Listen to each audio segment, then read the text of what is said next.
ایک دن حضرت علی گھر تشریف لائے تو حضرت فاطمہ نے فرمایا کہ میں نے ایک سوٹ کٹوایا، آپ اسے بازار لے جائیں اور بیچ کر کچھ کھانے کا سامان لے آئیں۔ حضرت علی سوٹ بازار لے گئے، تبھی ایک محتاج آیا اور اللہ کے نام پر اس نے رقم مانگی۔ حضرت علی نے فوراً اسے پیسے دے دیے۔ کچھ دیر بعد ایک آدمی آیا، اس کے پاس ایک اونٹنی تھی۔ اس نے کہا، آپ اسے خریدیں گے؟ حضرت علی نے فوراً سے کہا کہ میرے پاس پیسے نہیں ہیں۔ اس آدمی نے کہا، کوئی بات نہیں، میں ادھار دے دوں گا۔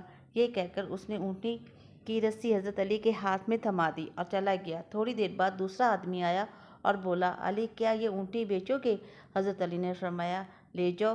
تو اس نے اونٹنی خریدی اور پیسے دے کر چلا گیا۔ حضرت علی جب اس سے پہلے آدمی کو تلاش کرنے لگے تو وہ کہیں نہ ملا۔ پھر علی جب گھر لوٹے تو ہمارے پیارے نبی حضرت محمد صلی اللہ علیہ وسلم گھر میں تشریف لائے ہوئے تھے۔